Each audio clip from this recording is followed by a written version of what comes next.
ప్రభునందు సహోదరి సహోదరులకు ప్రభు నామమున వందనములు తెలియజేస్తూ ఉన్నాం.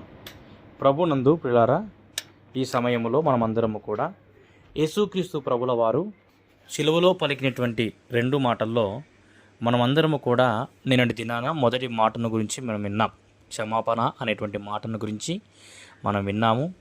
అయితే ప్రియులారా, ఈ సమయంలో ఈరోజు మనమందరము కూడా యేసుక్రీస్తు ప్రభుల వారు శిలువలో పలికిన రెండవ మాట గురించి మనం అందరం కూడా విందాము. లూకాసు వార్త 23వ అధ్యాయము 43వ వచనం ప్రకారంగా యేసుక్రీస్తు ప్రభుల వారు శిలువలో వేలాడదీయబడుతూ ఉన్న మరి బందిపోటు దొంగతో మాట్లాడుతున్న మాట, నేడు నీవు నాతో కూడా పరదైసులో ఉందువు అని మాట్లాడుతూ ఉన్నాడు. ప్రభునందు ప్రియులారా, యేసు నీ రాజ్యముతో వచ్చినప్పుడు నన్ను జ్ఞాపకము చేసుకొనుమనే మనవికి జవాబు యేసయ్య పలికిన ఈ రెండవ మాట. నైతిక విలువలు ఎరగని ఇద్దరు బందిపోటు దొంగల మధ్య ప్రభువును సిలువ వేశారండి. ఇది వింతైన సందర్భం. అమానుషముగా చంపాలి అనుకుంటే ఒక్కడినే సిలువ వేయవచ్చు కదా, కానీ లేఖనములు నెరవేరాలి కాబట్టి ఇలా జరిగింది. ఆకాశము భూమి గతించిన దేవుని వాక్యంలో ఒక్క అక్షరము కూడా తప్పిపోదు. యెషయా గ్రంథం 53వ అధ్యాయంలో యేసు ప్రభువు వారు అనుభవింపబో శ్రమల ప్రవచనం ఉంది. అందులోని 12వ వచనం చదువుదాం. యెషయా గ్రంథం 53:12. అతిక్రమము చేయు వారిలో ఎంచబడిన వాడాయను, అనేకులు పాపములను భరించుచు తిరుగుబాటు చేసిన వారిని గూర్చి విజ్ఞాపన చేసెను.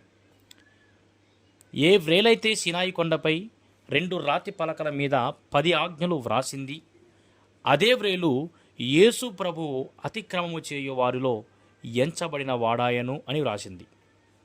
సిలువలో ఇద్దరు దొంగల మధ్య యేసయ్య సిలువ వేయబడ్డానికి ఇంకొక కారణం ఉందండి. ఆయన పుట్టుకలో పశువుల మధ్య జన్మించాడు, మరణముతో ఇద్దరి పశువుల మధ్య మరణించాడు. ఎందుకనగా పశుతుల్యమైన మానవులను రక్షించుటకు నీచుడై తృణీకరించబడి అవమానపాలైనాడు. ఇంకొక విషయమై యేసు ప్రభునకు ఇరుప్రక్కల సమాన దూరంలో ఇద్దరు దొంగలున్నారు.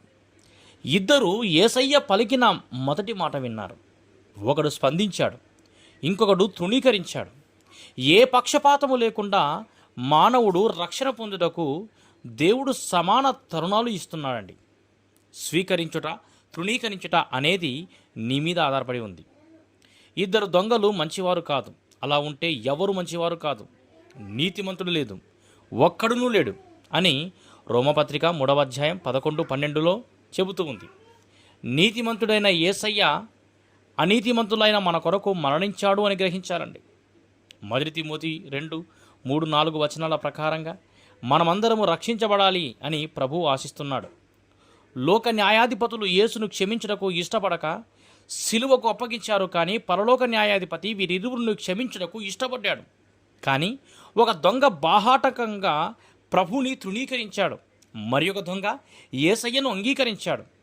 దేవుడు సార్వభౌముడు అనే సత్యమును త్రోసిపుచ్చలేము, కానీ దేవుడు మానవుల యొక్క స్వతంత్రము హరించేవాడు కాదు.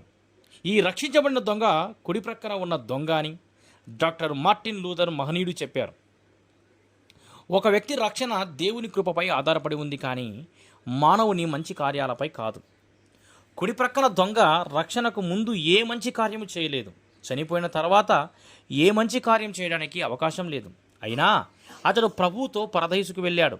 అనగా మానవుని రక్షణ మానవుని మంచి కార్యముపై కాక అది కేవలము దేవుని కృపపై ఆధారపడి ఉంది. ఎఫెసీయులకు రాసిన పత్రిక 2:8-9 ప్రకారంగా ఇంకొక సంగతి, ఇతనితో కూడా యేసయ్య సిలువ మోసుకుంటూ పోయాడు. యెరూషలేము వైపు సిలువ మోసుకుంటూ వెళ్తూ పడిపోయారు కూడా. వీరికంటే క్రూరంగా ఈ అల్లరి మూక యేసయ్యను కొట్టారండి. ప్రభువారు చాలా బలహీనమయ్యారు. ఇటువంటి యేసయ్య ఆ దొంగని ఏ విధంగా రక్షించగలరు? ఈ దొంగ రక్షించబడ్డానికి ముందు ఏమైనా అద్భుతాలు ఏమైనా జరిగాయా అంటే అవి కూడా జరగలేదు. దేశమంతా ఇంకా చీకటి కమ్మలేదు.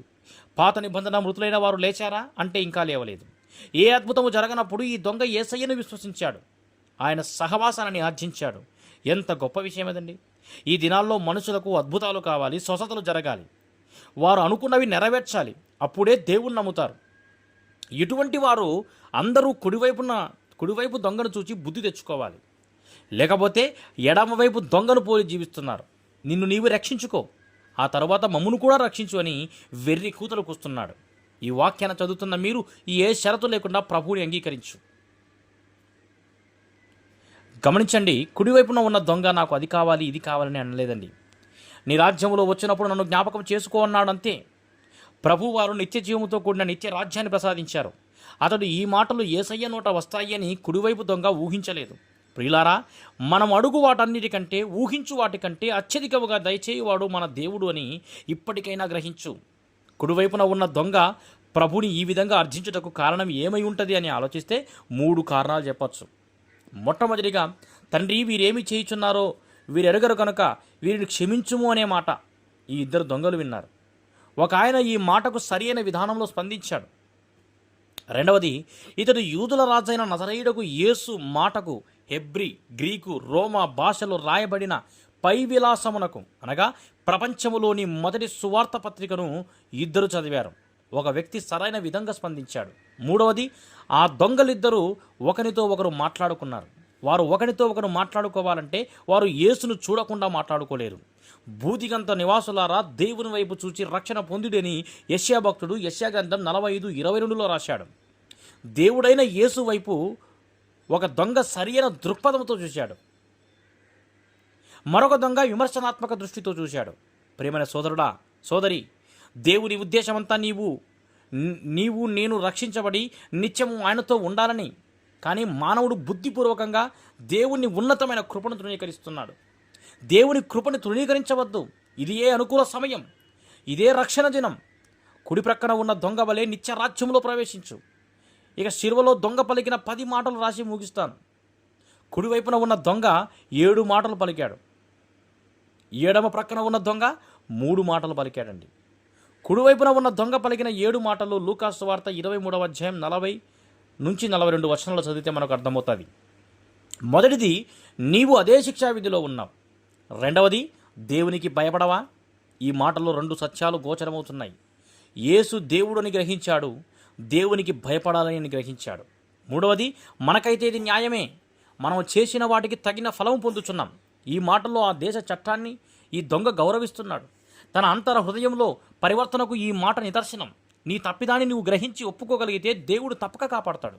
నాలుగవది, ఈయన ఏ తప్పిదమూ చేయలేదు. తండ్రి వీరేమి చేయుచున్నారో వీరెరగరు కనుక వీరిని క్షమించు అనే మాట ఇతనిలో గొప్ప ప్రవర్తన కలగజేసిందండి. అన్యాయముగా ఈయనను శిక్షించారని తన సానుభూతిని వ్యక్తం చేస్తున్నాడు. ఐదవదిగా, యేసు అని పిలిచాడు. ఎడమ వైపున ఉన్న దొంగ క్రీస్తు అన్నాడు. ఈ దొంగ యేసు అనడంలో యేసుని రక్షకునిగా అంగీకరించాడు. ఆరవది, నీవు నీ రాజ్యంలోనికి వచ్చినప్పుడు యేసయ్య రాజని మరియు ఆయనకు రాజ్యం ఉందని, ఆయన మరల రాజ్యముతో తిరిగి వస్తాడని గుర్తిరిగాడు. యేసు రక్షకుడని అంగీకరించిన నీవు ఆయనను నీ జీవితమునకు రాజుగా అంగీకరిస్తున్నావా? ఆయన రాకడకు సిద్ధపడుతున్నావా? ఆలోచించు. ఏడవది, నన్ను జ్ఞాపకం చేసుకో. ఆస్తిపాస్తులు అడగలేదు, రాజభోగాలు అడగలేదు, నన్ను జ్ఞాపకం చేసుకో అన్నాడు. ప్రాధేయ ప్రార్థన. యేసయ్యను జ్ఞాపకం చేసుకోవడం మాత్రమే కాదు, ఆయన్ను వెంట పెట్టుకుని పరదేశుకు వెళ్ళాడు. యేసయ్య దొంగ ప్రార్థన విన్నాడు. కారణం, యథార్థ హృదయంతో ప్రార్థించాడు. నీవు కూడా యథార్థ హృదయంతో ప్రార్థించగలిగితే నీ ప్రతి మనవిని ఆయన అంగీకరిస్తాడండి. ఎడమ వైపున ఉన్న దొంగ పలికిన 3 మాటలు మనం గమనించినట్లయితే లూకాసు సువార్త 23:39లో కనబడతాయి ఆ మాటలు. మొట్టమొదటిగా ఆయన అన్నాడు, ఎడమవైపున ఉన్న దొంగ, నీవు క్రీస్తువు కదా. కుడి ప్రక్క ఉన్న దొంగకు ఎడమ ప్రక్కన ఉన్న దొంగ అవగాహనకు ఎంతో తేడా ఉందండి. కుడివైపున ఉన్న దొంగ యేసు అని సంబోధించాడు. రెండవది, నిన్ను నీవే రక్షించుకును దెప్పుతున్నట్లు ఉంటాయి ఈ మాటలు.